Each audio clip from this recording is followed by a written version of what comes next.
Nah itu lu bisa hitung dulu kan? Bisa, tapi kan lu nggak ada jaminan dapat rate segitu. Iya sama itu juga kayaknya.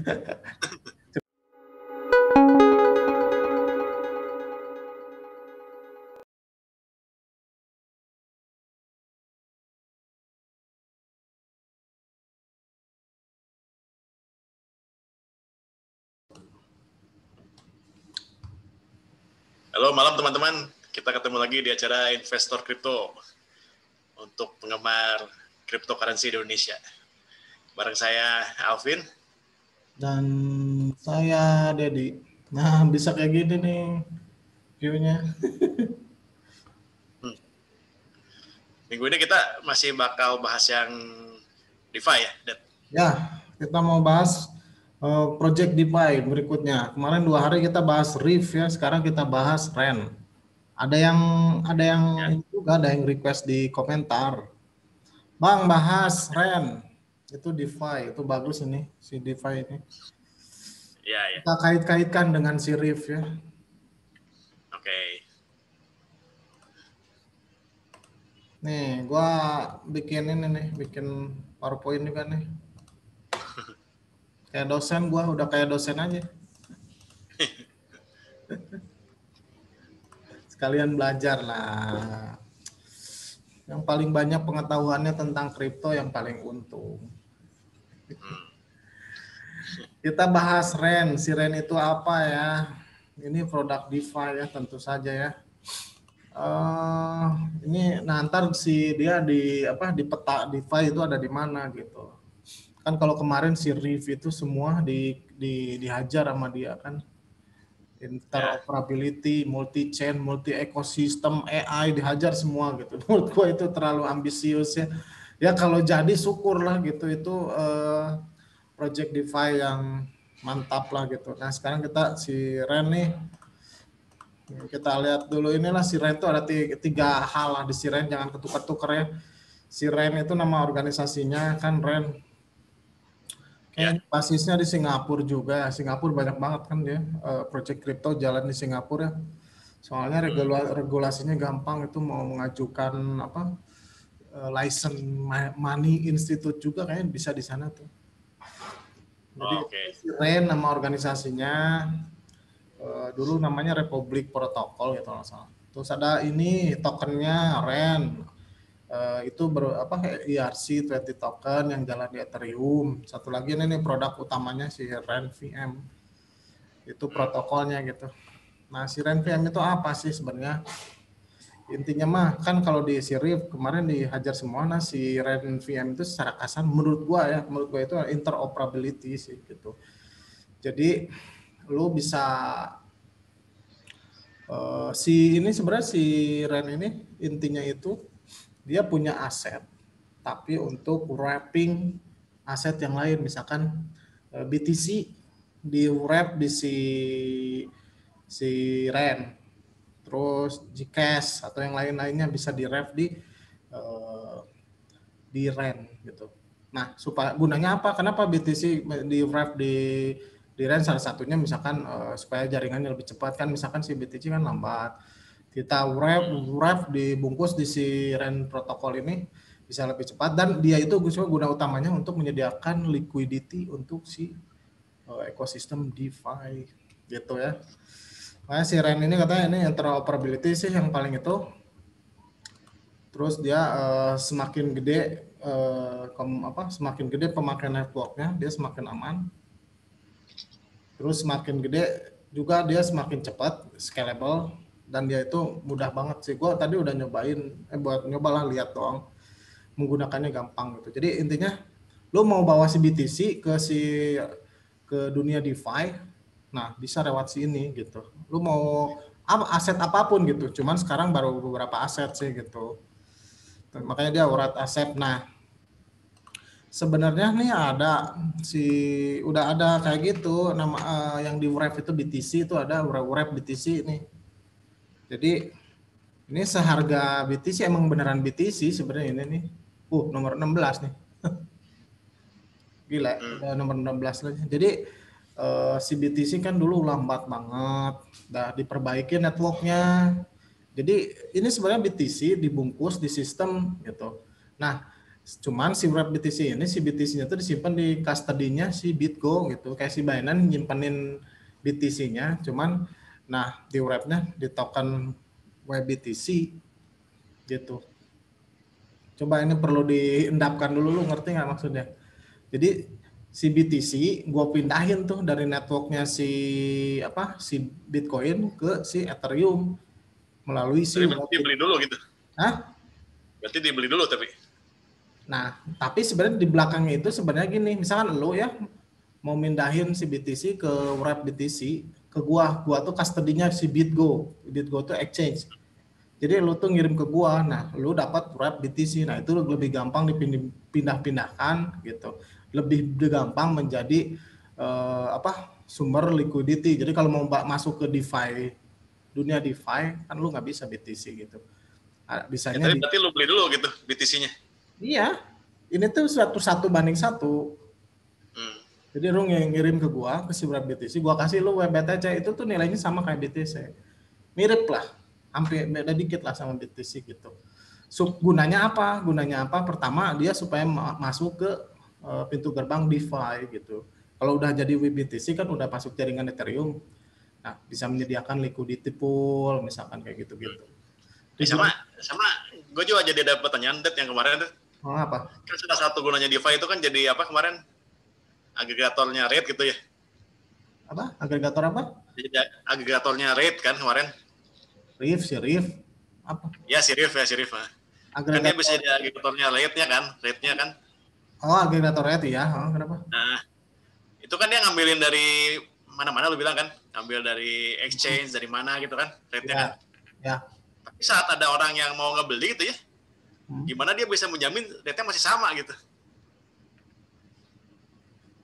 Ya itu kan paling ini ya gua nggak ngerti di belakangnya seperti apa. Tapi ya kayak itu kayak latest price gitu kayaknya. Ya semakin kalau di refresh ya berubah lagi gitu. Atau kalau misalnya ada orang mau beli banyak banget gitu ya, gimana dia menjamin rate-nya gitu? Gua nggak tahu sih. Kalau itu ya kalau beli banyak kan kalau swap itu yang gua nggak tahu ya harus cobain lah menurut gua. Gua jujur aja nggak tahu gitu. Tapi dia akan memberikan rate. Ya namanya market ya begitulah ya. Kalau lu beli banyak ya mungkin ngefek gitu. Kayak sama aja kayak si Indodax. Lu pernah nggak beli instan di Indodax? Pernah kan? Nah itu lu bisa hitung dulu kan? Bisa, tapi kan lu nggak ada jaminan dapat rate segitu. Iya sama itu juga kayaknya. Cuman itu udah mendapatkan rate yang terbaik lah. Maksud gua kalau Indodax kan gua pakai rate dapat lah, misalnya gua mau beli 10, misalnya dapat 2 di rate yang ini, nanti lagi dapat 3 di rate yang lain gitu kan. Kalau ini kan membandingkan antar exchange menurut gua.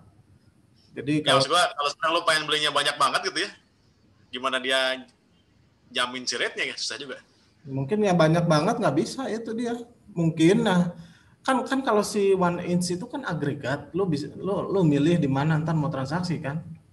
Ya kan? Ya, cuma pas gua transaksi belum tuh masih gitu rate-nya kali ya. Iya, ketika lu transaksi kalau gede lu pasti beli yang lebih mahal kayaknya kan gitu kan. Oke.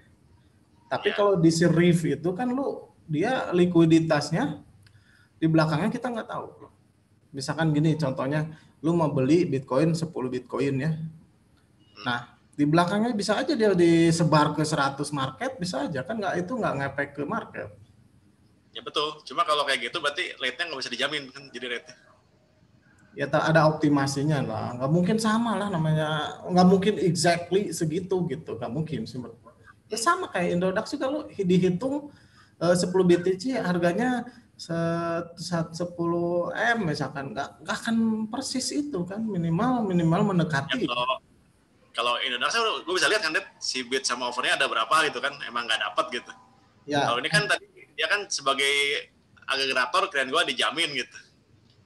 Gua nggak tahu sih dijamin apa enggaknya, tapi kalau si Riff rencananya dia kan liquidity pool-nya gede. Semakin liquidity pool-nya gede, pasti harganya makin emang segitu, ngerti nggak maksudnya? Gini, lo beli instan BTC di Indodax, 1 BTC kemungkinan kecil lo merubah harga. Tapi kalau lo beli market cap yang kecil, belilah Doge gitu. Lu beli 10 miliar Doge pasti ngepump. Tapi kalau lu beli 10 BTC, beli 10 BTC nggak akan terlalu ngepump. Soalnya gede kan liquidity-nya gitu.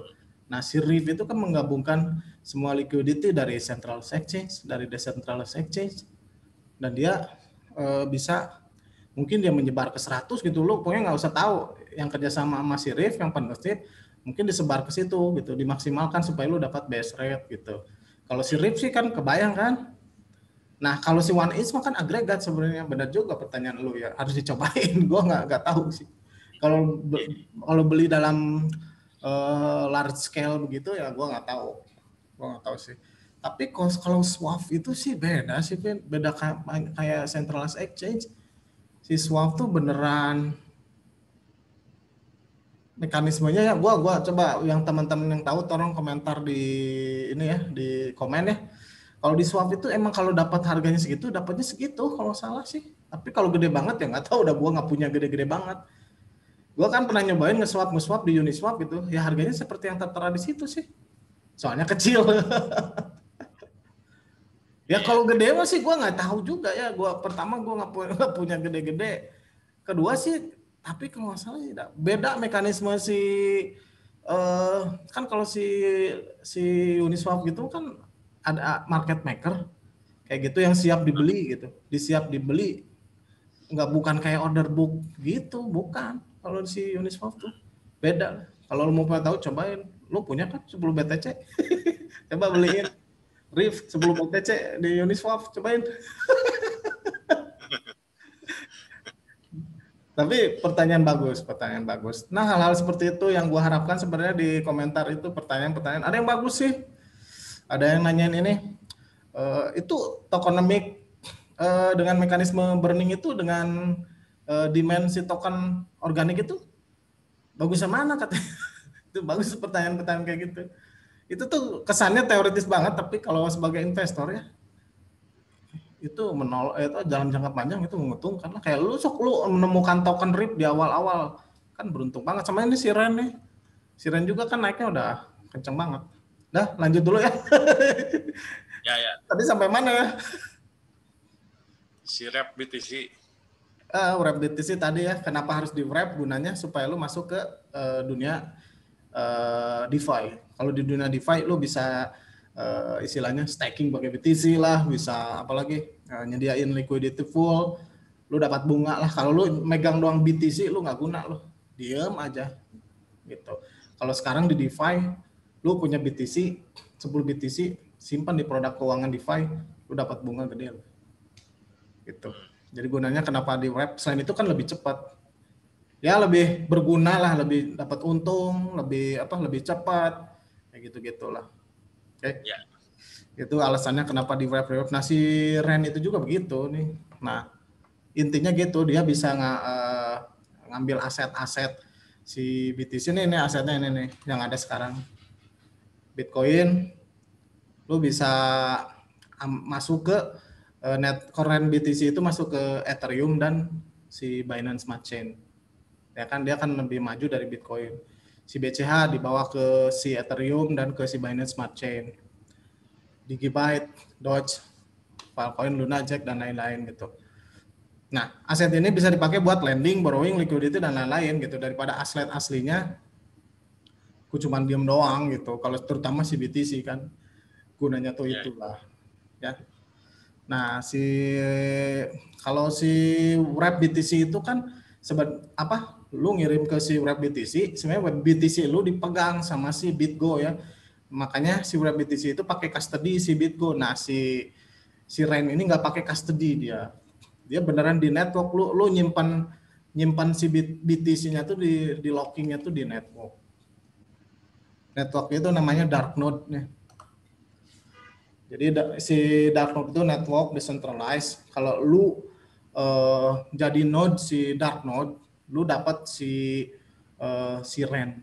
Ya, lu dapat si Ren gitu.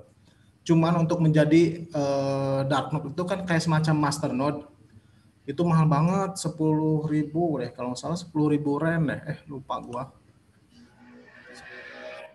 Buat itunya, buat bondingnya, lockingnya kalau di si Cardano pledge gitu. Iya deh 10.000 deh kayaknya, apa 5.000 ya, lupa gua. Antara 5.000 atau 10.000. Kalau 10.000 berarti lumayan kan 150 juta buat menjadi Ya, masternode di Siren gitu. Itu ya. Itu dia. oke. Jadi tadi ya protokolnya Siren VM. Ya Siren VM itu powernya by ya, Darknode. Darknode itu network decentralized. eh, apa? Oh, ya itu untuk menjaga si aset-aset yang di locking di si RAN gitu.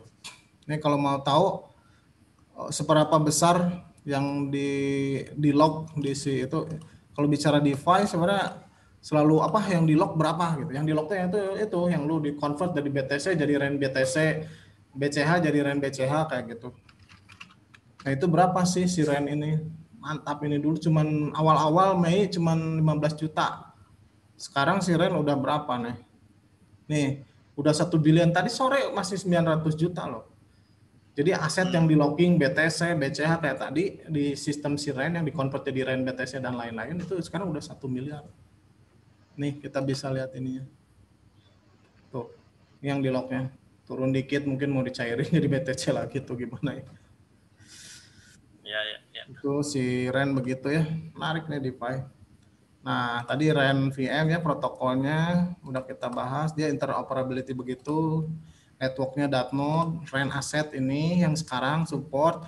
Nah, lo untuk kalau lo mau merubah dari BTC menjadi RAN BTC lewat mana? Pakai ini si RAN Bridge, mana ya RAN Bridge? Ada di sini bentar. Tuh, use RAN bridge di atas. Oh, ada ya. Nah ini. Tuh di atas. Nah ini sama nih connect pakai MetaMask nih tuh, misalkan kayak gini ya 1 2 3 4 5 ini mau kosong. nah gini nah lo bisa tuh lo mau apa, mau masukin BTC ke Ethereum kayak ini pakai RAN Bridge, tapi jadinya yaitu RAN BTC gitu. Antara dua ini sekarang dia support, dua ke depan mungkin Cardano, Aron dan lain-lain, berarti beneran dia interoperability. Jadi ini tuh bagian kecil dari si Reef menurut gue, tapi ini lebih realistis dan produknya udah jadi walaupun ini beta. Tapi udah dipakai, udah bisa, udah jalan ini. Gitu. Udah jalan nggak kayak si Reef masih kosong-kosong gitulah. Kalau ini udah bagus dan ini termasuk koin favoritnya si YouTuber terkenal di ini di kripto, namanya si Coin Bureau tuh. Coin Bureau salah satu referensi gua, salah satu favoritnya si Ren ini, soalnya udah berfungsi dengan baik ini. Si Ren ini, tapi dia nggak terlalu ya? Apa? Tadi berapa sih? Masih murah ya? Tadi berapa sih harganya? Si Ren? Ya. $1. Nih. $1. Ntar kita bahas ya belakang ini, bentar ya. Lanjutin dulu nih. Ya. Tadi udah ya, kalau lu mau masuk si Ren, dunia Ren, pakai Ren Bridge. Tadi di DeFi Vaults ya udah 1 billion yang di locknya asetnya. Nah sekarang tokenomiknya, nah lu kalau lu beli token apa, beli si tokennya ini yang tadi yang $1 itu, gimana dia bisa naik harganya? Apa? Pertama gini, si masternode, node yang dipakai untuk mengamankan network si darknode tadi, darknode ya, iya benar darknode, itu di lock dan minimal 10.000, bayangin, gua lupa 10.000 apa 5.000 ya, tolong di komentar ya teman-teman ya. Di masternode itu lu di locking itu si apa, si RAN tokennya. Jadi semakin banyak masternode di apa di market makin dikit kan, benar? Ya. Jadi kalau lu mau menjalankan masternode dan lu dapat reward menjadi masternode, itu harus di locking, dan biasanya nggak tahu gua nih ada unbonding period apa enggak gitu. Kalau si ETH tuh 32 ETH mahal banget kan. Nah si masternode masih murah nih, kayaknya mungkin 150 juta sih masih murah untuk menjadi masternode gitu. Dan harganya naik terus ini gila, ini satu-satunya market katanya nggak pernah turun. Maksudnya turunnya ya ada turun lah, cuman ini kayak gini chartnya gila. Semakin banyak yang di lock di sini, masternode-nya semakin banyak itu tuh. Dan masternode semakin banyak di luar itu makin dikit. Nih. Dia supply-nya, coin supply-nya Maximized supply-nya 1 miliar, circulating supply-nya udah 800 juta sih. Gila sih ini, makanya favorit sih itu tuh si Coinburo, emang dia naik terus dia si token ini. Ya walaupun ada koreksi gitu, tapi gila bagus.